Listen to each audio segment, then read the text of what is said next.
Mes bien-aimés dans le Seigneur, bonjour.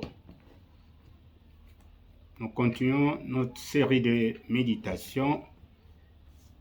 Alors, ce 9 octobre 2024, le texte qui nous est proposé, c'est Luc, chapitre 11, les 4 premiers versets. Vous pouvez aussi voir le texte synoptique dans Matthieu 6, les versets 5 à 15. Alors nous allons donc lire dans Luc au chapitre 11, les 4 premiers versets. Mais prions d'abord le Seigneur qui nous éclaire sa parole. Merci Seigneur pour cet instant que tu nous donnes de méditer et de partager ta parole pour nous rendre plus aptes à marcher sous ta direction. Laisse que notre esprit soit disposé afin que ce que nous allons lire puisse être intériorisé et que nous puissions vivre dans la vie de tous les jours tes instructions. Nous avons ainsi prié dans le nom de Jésus-Christ. Amen. Alors, nous allons lire donc Luc 11, les versets 1 à 4. Un jour, Jésus priait en un certain lieu. Quand il eut fini, l'un de ses disciples lui demanda, « Seigneur, apprends-nous à prier comme Jean l'a appris à ses disciples. » Il leur répondit, « Quand vous priez, dites, « Père, que tu sois reconnu pour Dieu, que ton règne vienne. Donne-nous chaque jour le pain dont nous avons besoin.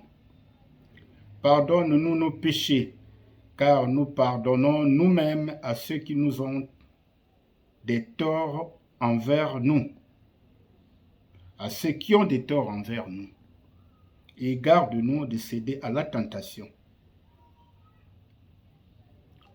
Nous pouvons dire Amen. Bon, tout dépend de la traduction que vous utilisez. Je viens de lire dans la traduction Le Semeur. Bien, nous allons utiliser des expressions qui sont un peu plus courantes pour notre méditation. Alors, Seigneur, apprends-nous à prier, à l'exemple de Jean-Baptiste qui apprenait à ses disciples comment prier. Alors ça, c'est une bonne demande que formule un des disciples de Jésus-Christ. À nous aujourd'hui aussi, si nous ne savons pas nous adresser à notre Dieu, profitons de cette méditation pour lui demander de savoir nous exprimer devant lui. En fait, Dieu n'a pas besoin qu'on ait un gros français, mais Dieu veut juste qu'il écoute ce que nous avons dans notre cœur, que nous voulons lui formuler. Alors, il nous dit ne multipliez pas de vaines paroles. Ben, la prière, c'est quelque chose qui doit être tout droit à Dieu. La vraie prière est donc l'expression d'un rapport personnel avec le Père qui approfondit le sentiment de dépendance et de gratitude. Nous devons être dépendants de Dieu comme l'est l'enfant vis-à-vis de son Père. Pour l'enfant, la dépendance est vraiment simple. Alors tous ses besoins, il les exprime auprès de son Père. Et c'est ce que nous devons faire. Alors, nous allons essayer d'examiner donc les paroles fortes de cette prière. Toutes les paroles sont fortes. La première parole, il est dit, « Notre Père qui es aux cieux, Oui, la demande s'adresse à notre Père et pas à quelqu'un d'autre, pas à un individu. Mais nous verrons que avec l'évolution des temps, et particulièrement depuis la Pentecôte, eh bien, ce Dieu-là est connu sous 3 formes. Il y a Dieu le Père, Dieu le Fils et Dieu le Saint-Esprit.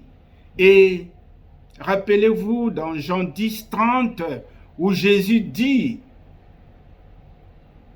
si vous me voyez, c'est le Père que vous voyez. Donc Jésus est l'expression de Dieu. Jésus est la parole de Dieu. Il est l'expression de Dieu. Et comme Jésus est Dieu aussi, eh bien, Jésus nous a envoyé le Saint-Esprit.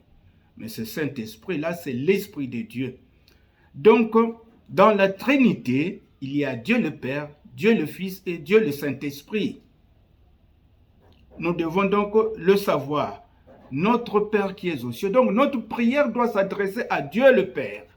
Deuxième parole forte. Que ton nom soit sanctifié. Ah, que veut dire sanctifier le nom du Seigneur? Sanctifier le nom du Seigneur, c'est le confesser. C'est le proclamer. Mais c'est craindre aussi ce nom parce que Dieu n'aime pas le péché. Nous devons craindre de tomber dans le péché. Si nous voulons marcher avec Dieu, eh bien, nous devons nous éloigner du péché. Donc, nous devons déférence à Dieu. Nous devons avoir le respect de Dieu. Et quand on a le respect de Dieu, mais Dieu mérite adoration. Dieu mérite adoration. Parce qu'il est saint. Mais le plus important, c'est de l'avoir dans notre cœur. Nous devons savoir que Dieu est en nous, parce que nous sommes le temple du Saint-Esprit, et donc notre vie doit être une vie de pureté. Notre vie doit être une vie de sainteté. C'est ce que ça veut dire, que ton nom soit sanctifié. Troisième parole forte, que ton règne vienne. Ah, nous savons que Jean-Baptiste a prêché la repentance pour préparer les Israélites à recevoir Jésus, le Dieu personnifié, qui était déjà au milieu d'eux. Donc il fallait préparer les cœurs et pour cela il fallait se convertir. Et ça c'est en cela que Jean-Baptiste disait, le règne de Dieu s'est approché. Et Jésus va reprendre la même expression, que le règne de Dieu s'est approché. Mais le règne de Dieu s'est approché parce que Jésus était au milieu des hommes, Emmanuel, pour leur montrer le chemin du Père. Et Jésus demeure toujours au milieu de nous, au travers du Saint-Esprit, pour nous indiquer la direction du Père. Et mes bien-aimés dans le Seigneur, est-ce que Dieu règne dans votre vie? Parce que le règne, il faut le vivre d'abord ici-bas. Ça veut dire que nous devons nous convertir ici-bas pour que nous puissions vivre la réalité du règne de Dieu. Si nous ne sommes pas convertis, nous ne marchons pas à nouveauté de vie, si nous ne sommes pas conduits par le Saint-Esprit, eh bien, nous sommes loin du règne de Dieu. Mais Dieu veut que nous puissions nous convertir pour que nous expérimentons depuis ici-bas, ici sur terre, le règne de Dieu. Alors, la quatrième expression, que ta volonté soit faite. Que ta volonté soit faite. Ici, c'est, dirait-on, un appel à la soumission à la volonté de Dieu. Nous devons nous soumettre à la volonté de Dieu. Mais c'est un exercice qui doit être quotidien. Se soumettre à la volonté de Dieu doit être un exercice quotidien pour éviter que le malin ne puisse nous désorienter de la direction de Dieu. Cinquième expression forte. Donne-nous aujourd'hui notre pain quotidien. Qu'est-ce que ça veut dire? Ça veut dire que journellement, nous sommes tributaires de Dieu. Notre vie est entre les mains de Dieu. Si nous avons du pain, c'est la volonté de Dieu. Dieu a permis que nous puissions avoir le pain. Tout ce que nous avons, c'est Dieu qui le permet. Maintenant, le problème se passe au niveau de l'utilisation du bien que Dieu nous donne. Ça, c'est notre problème.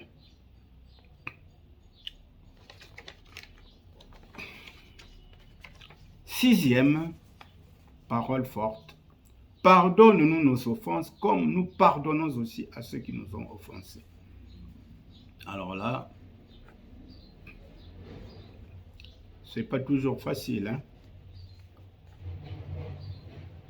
Est-ce que nous pardonnons toujours quand quelqu'un nous a fait du mal ou nous a fait du tort? Je crois que chacun de nous peut s'examiner, non? Mais le Seigneur nous dit que nous puissions pardonner ceux qui nous ont offensés. Et ce n'est pas pour rien que Jésus dit que pardonnez vos ennemis, priez pour eux. En fait, pour qu'ils changent. Parce que des fois, ils ne comprennent pas pourquoi ils vous ont fait du mal. Peut-être que c'est nous qui avons fait aussi du mal, nous avions mal compris notre semblable. Donc, pour simplifier la chose, le pardon doit être à portée de notre cœur. C'est là la dimension que doit avoir le chrétien. L'esprit de pardon. Peu de chrétiens pardonnent quand on leur fait du mal, quand on leur fait du tort. Mais le Seigneur nous demande de pardonner.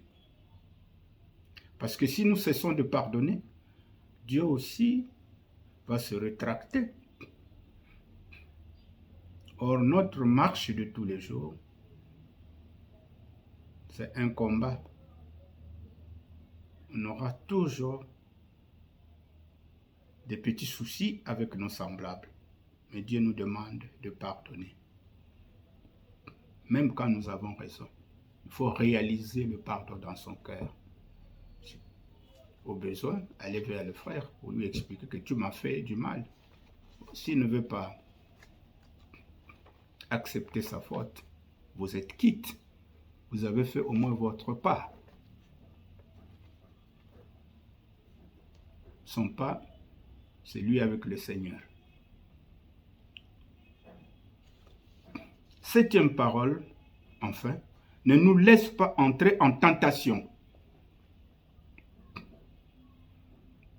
Entrer en tentation, c'est tomber dans le péché. C'est s'éloigner de Dieu.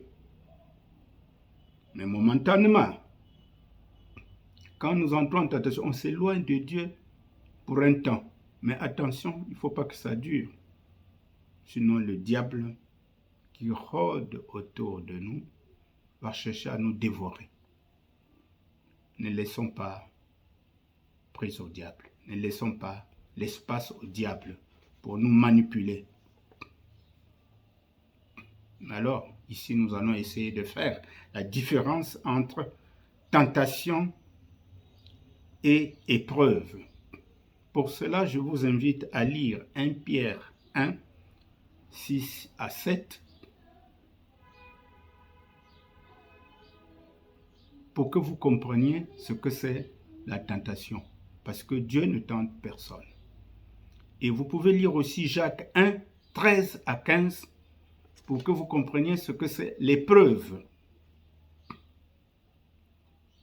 Donc retenons que Dieu ne tente personne.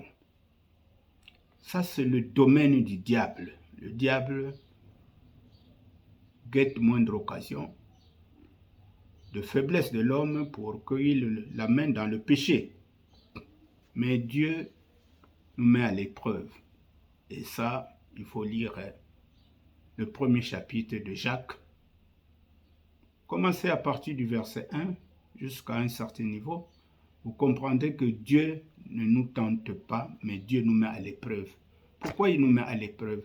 C'est pour épurer notre foi, pour la rendre plus solide, plus endurante, plus patiente, pour nous aider à grandir comme chrétiens adultes.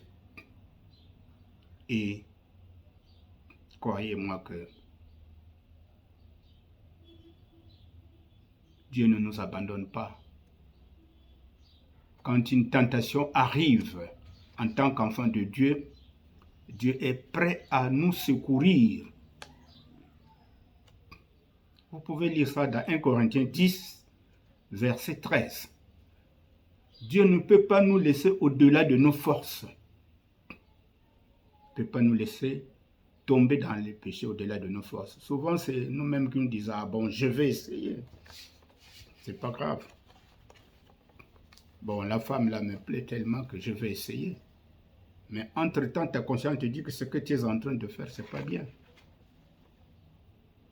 Mais c'est Dieu qui t'avertit. Dieu nous avertit. Mais n'attendons pas que nous tombons dans le péché pour après, bon, mais Seigneur, pardonne-moi. C'est vrai, le Seigneur va te pardonner, mais entre-temps, tu peux subir des conséquences. C'est pourquoi, pour notre méditation, nous sommes interpellés à marcher sous la dépendance du Seigneur. La prière, ce n'est pas un parchemin.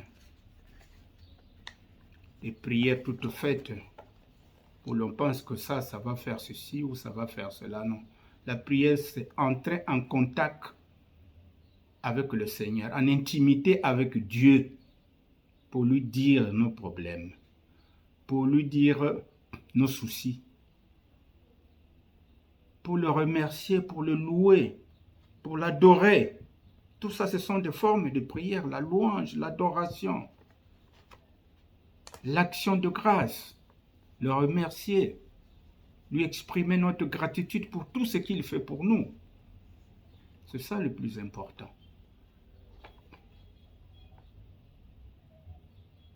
Mais chacun doit être capable de s'approcher de Dieu. La prière n'est pas réservée à des individus particuliers. Tout le monde peut accéder à Dieu par la prière. Bon, il y en a qui ont des dons spécifiques, des dons de prière. Mais ici, il ne s'agit pas de ça. Ici, c'est tout chrétien, tout enfant de Dieu qui est capable de parler avec son Dieu, mais en intimité. C'est bien. Si vous êtes en couple, vous priez aussi en couple, c'est une très bonne chose, parce qu'il y a de la transparence à ce moment-là entre vous. Vous savez, quand nous prions, c'est le moment où nous sommes nus devant Dieu. Ce n'est pas nu physiquement, mais spirituellement. Parce que nous nous reconnaissons pécheurs. Nous nous reconnaissons indignes même de nous tenir devant Dieu parfois. Puisque Dieu nous révèle à travers notre conscience nos faiblesses, nos manques. Mais étant le temple du Saint-Esprit, parce que nous sommes le temple du Saint-Esprit, Dieu aussi nous dit que vous êtes mon enfant. Mais il faut que chacun de nous expérimente cela, cette petite voix qui vous fait savoir que, ah, vous êtes mon enfant. Donc, soyons les enfants de Dieu qui marchent sous l'autorité du Seigneur. Amen. Approfondissez la méditation. Là, il ne s'agit que de quelques pistes. Alors, notre objectif, c'est aider les gens à méditer la parole de Dieu. Et au fur et à mesure que nous le ferons ensemble, je crois qu'on doit être outillé, on finira par être outillé pour la méditation. Prions. Merci Seigneur, tu viens de nous apprendre quelque chose sur la prière dite le Notre Père. Oui Seigneur, hier certainement je ne savais pas m'approcher de toi. Je pensais que la prière c'est un exercice réservé à certains chrétiens. Mais aujourd'hui tu m'apprends que la prière c'est une expression que tout enfant de Dieu doit faire auprès de son Père, en se référant qu'il est Dieu le Père, Dieu le Fils et Dieu le Saint-Esprit. Donne, Seigneur, que nous marchons sous ta direction. Dans le nom de Jésus-Christ, nous avons ainsi prié. Amen. Alors, pour accéder facilement à notre plateforme YouTube, il faut mettre Berphilo TV. Ber comme Bernard, Philo comme Philomène. Berphilo TV. Là, vous accédez facilement à notre plateforme YouTube.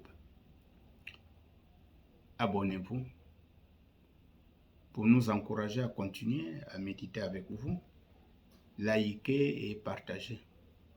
Ça sera la bénédiction de nous tous. Merci. À demain.